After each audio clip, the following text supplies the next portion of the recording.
So, Wikipedia is not a source, question mark, exclamation mark. And for this, we have Bismarck for military aviation history here.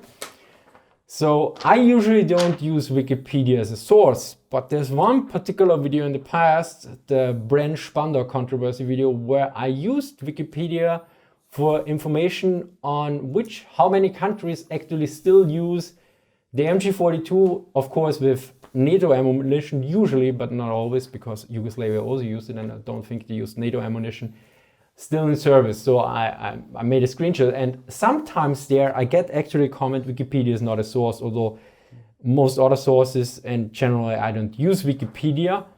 Yet at the same time, I actually have not really a problem with Wikipedia, or far less so than many other people, because actually with sources it's more about how you use them and how you qualify them. I should also add here, I have a degree in arts, Master of Arts, basically liberal arts, and in computer science, and how we approached Wikipedia there is extremely differently. So for even in a master thesis in computer science, it was completely okay to quote Wikipedia. Yeah. This would have not gone down well in history so well, but also depending how you use the source and in which context. The issue is with computer science, everything is more formal, and it's less, they are more, you could say, hard facts, where history is a lot about interpretation. And context. And all the other stuff. So it's very different how you see it. So for instance, an algorithm in computer science, it works or it doesn't work. So even if the information on Wikipedia is wrong, it's rather obvious, rather fast, or at least you should use the algorithm and code it yourself, and then you see the problem immediately. Whereas for Wikipedia, if you use it for historical stuff, it's information, and then you can't really verify some historical information that way like you can verify an algorithm or physics stuff. Yeah. So there's the different divide here already on how the sciences and the humanities approach the issue. Yeah, I had the same. So when I did my history degree, they always told us, Wikipedia is not a source. However, if they have helpful graphs with a source cited also showing where this graph comes from, if you want to use that graph in a text that you write, this is we're talking about sort of entry undergraduate level, that's fine. Just make sure that you know where the information comes from and use that information that you see on Wikipedia, because Wikipedia sometimes on some articles have a lot of sources, and you can actually get a good overview on Wikipedia of what the basic gist is, and then look at the sources and dig deeper there. It essentially, I don't want to be calling it a literature review, because it's not actually a literature review, but you can get sort of a very good and quick introduction into something. And for a lot of sort of basic stats, I'm coming from a sort of an aircraft guy, right? For a lot of basic stats, like the year of introduction of an aircraft, basic performance statistics, again, you have to take those with a grain of salt, because the equipment that you use on an aircraft, blah, blah, blah, blah.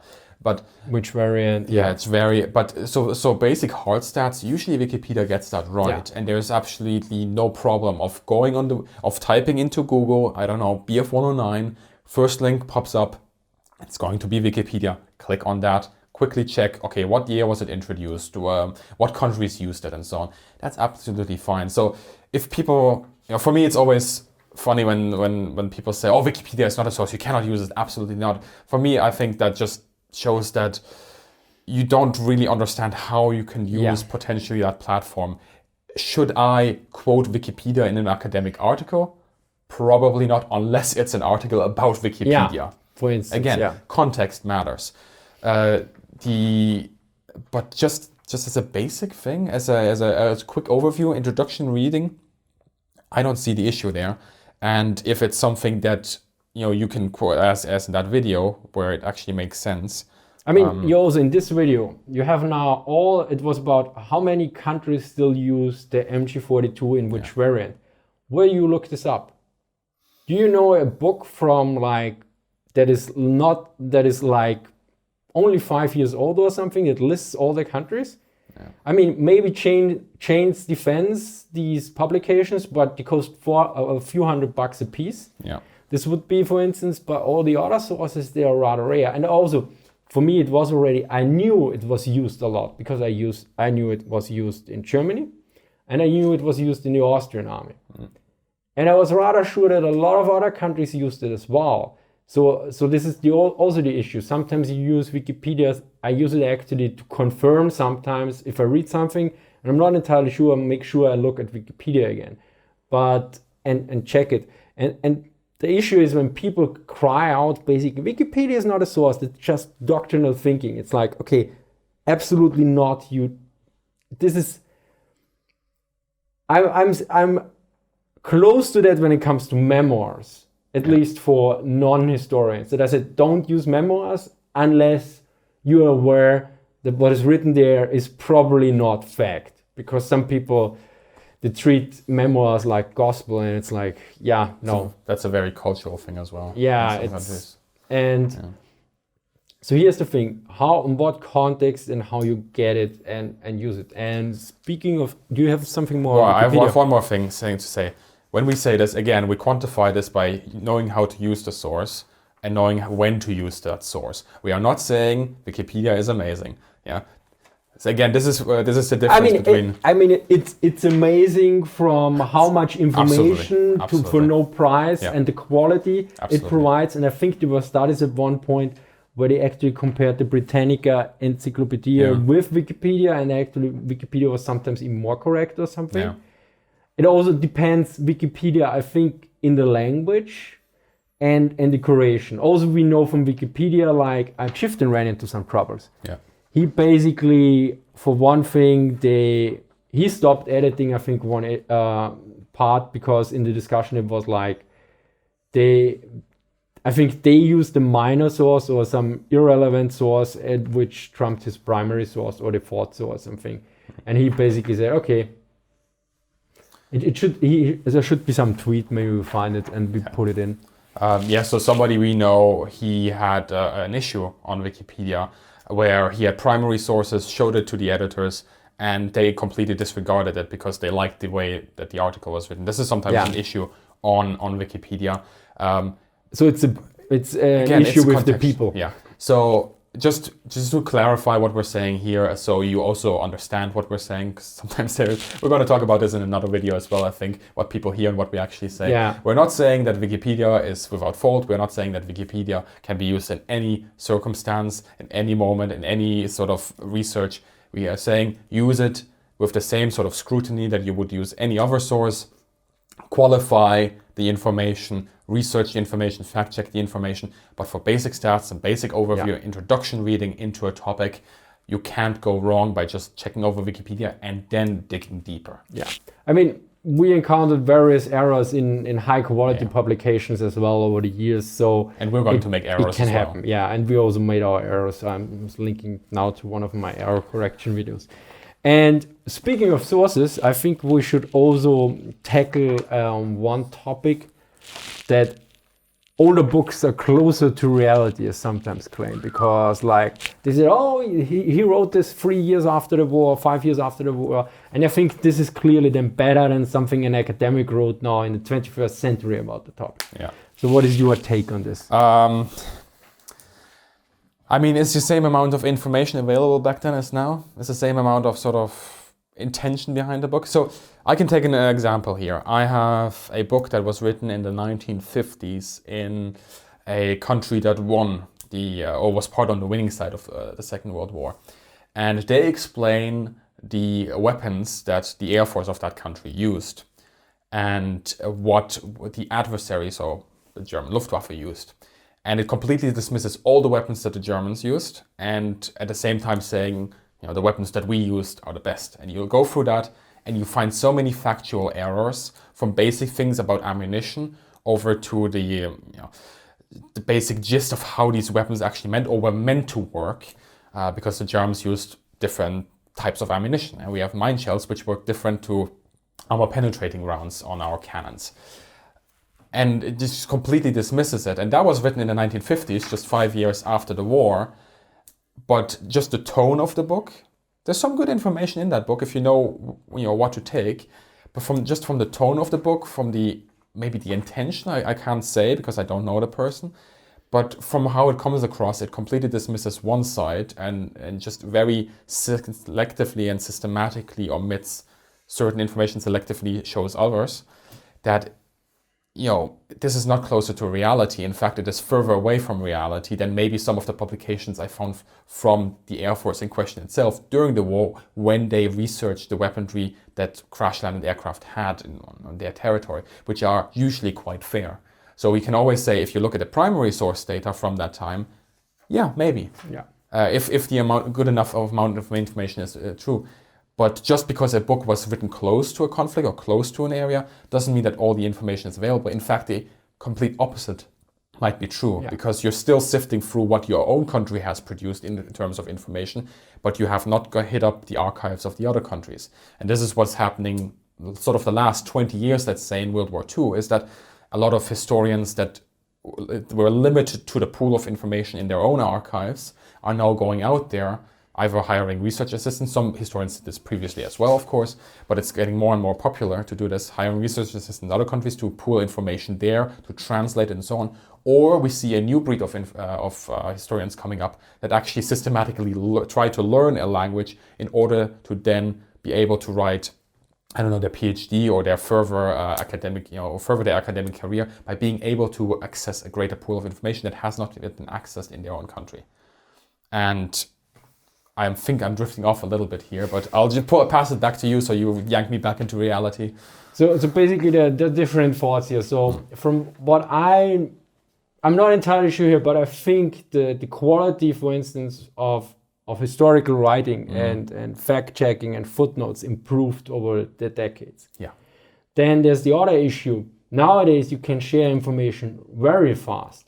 30 years ago, before the internet and everything, you had to have books for everything. Yeah. And a lot of books just rehash what was written before. A lot of errors, a lot of misinformation is because the people just rehashed the books and didn't look into the archives. Yeah.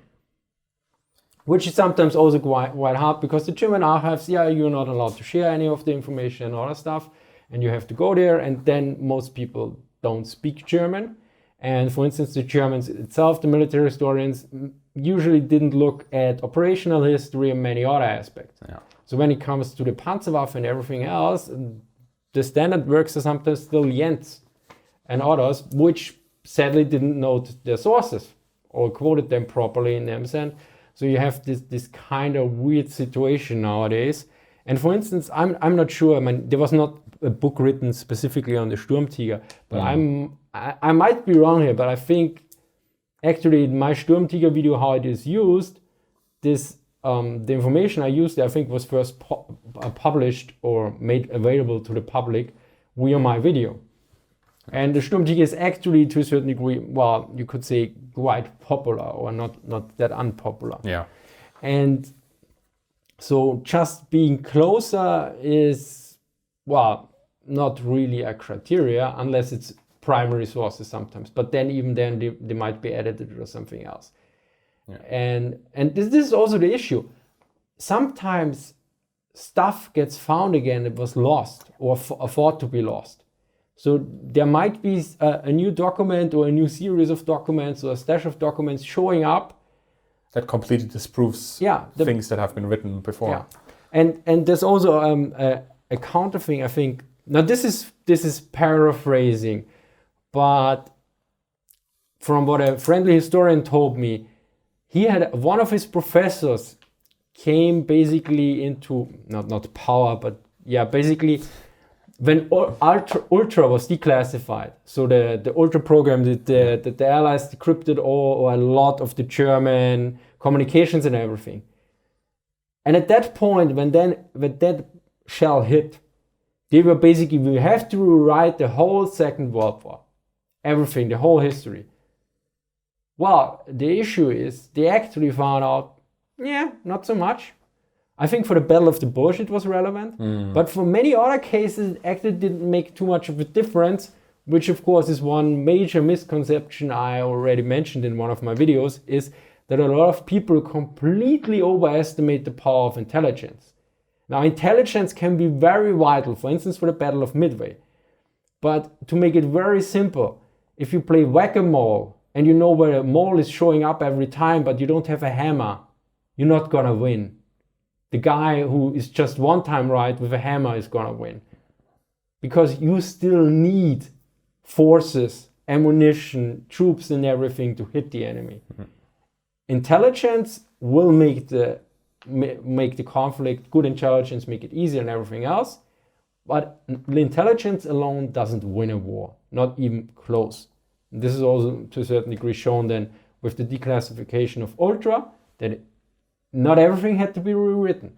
In some cases this might happen, but usually it will certain aspects of a conflict, certain battles or certain personalities, there it might happen.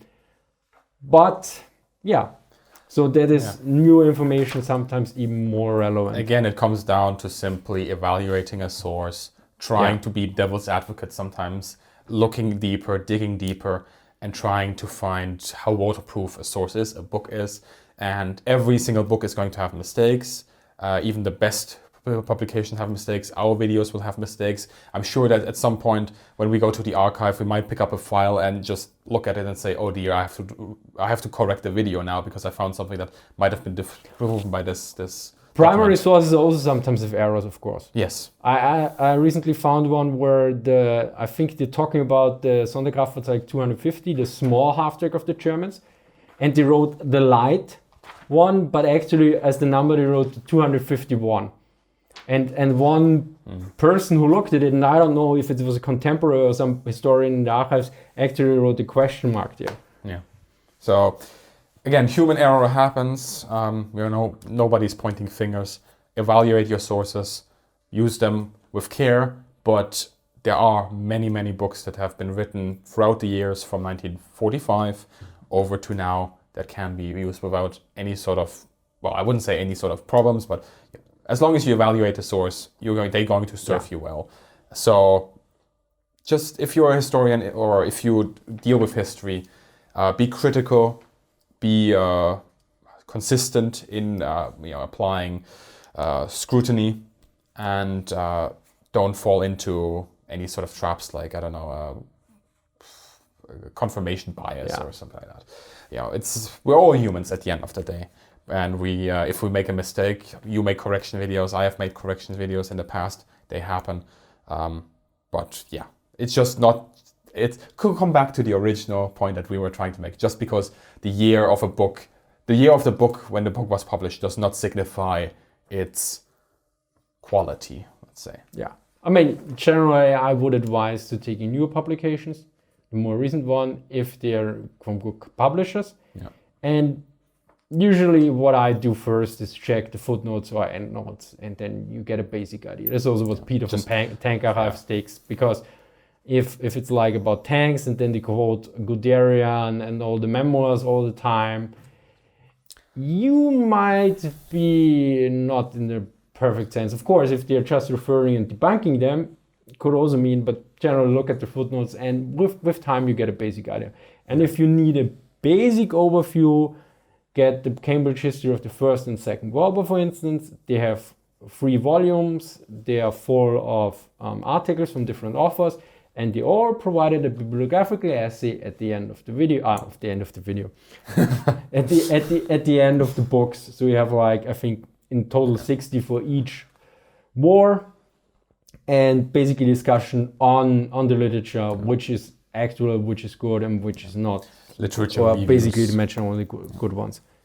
So this is, and they are usually available in libraries. You don't have to buy those books necessarily. Yeah.